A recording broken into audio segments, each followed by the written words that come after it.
Spirit guides are spiritual beings who work with you throughout your lifetime.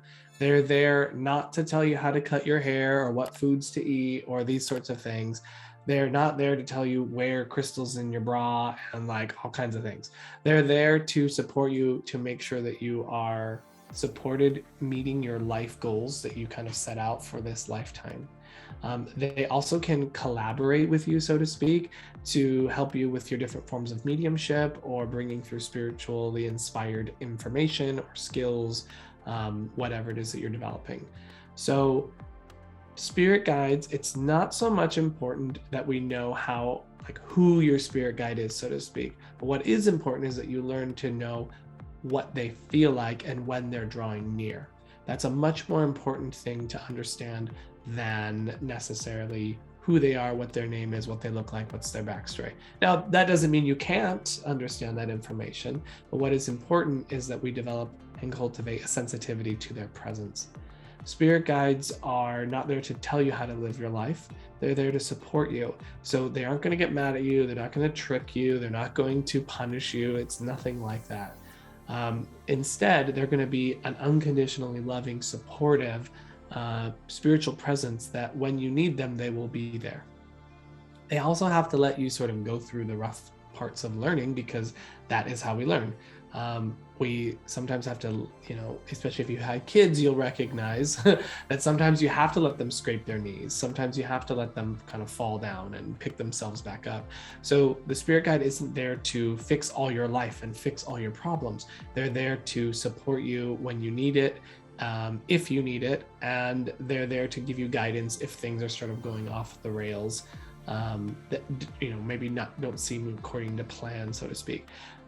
Your spirit guide can look like anything. Your spirit guide can look like however your mental construct is willing to receive them. So some people might see their spirit guide as an alien. Some people might see their spirit guide as an angel. Some people might see them as, whatever.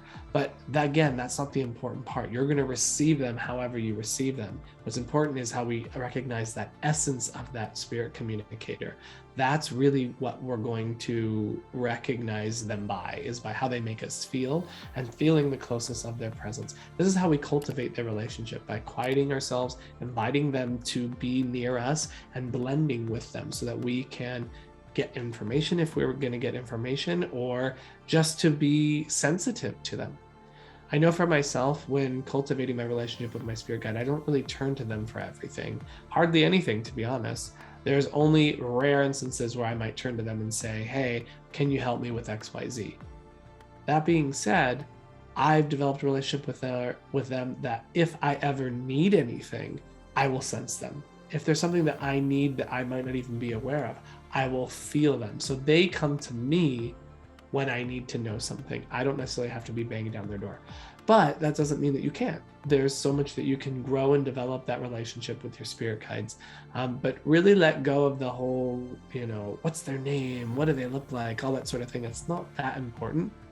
Majority of my relationship with my guides, I didn't even know their name for probably 7-8 years. And then finally one day I was given that information. I was able to actually Google that because the spirit world gave me the person's first and last name, their occupation, where they were from, when they died, like the year that they died, the city that they lived in, like all kinds of different things. And I was literally able to Google them and find that exact person based off of that information. So in my instance, my spirit guide did have an actually lived life here on earth I was able to find. That may not always be the case. You may not always be able to find information about your guide, but one of my guides I was able to do that with. Other guides that I have, don't know anything about. All I know is what they feel like when they come, and I know that they work with me. I feel that presence when they work with me in healing, or I feel that presence when I'm teaching, or I feel that presence when I'm doing something else with my spiritual work. So it's just going to vary from person to person, and the level of that closeness or understanding of that guide is going to depend on how much time you've given to that relationship and learning to become passive and still with the spirit world.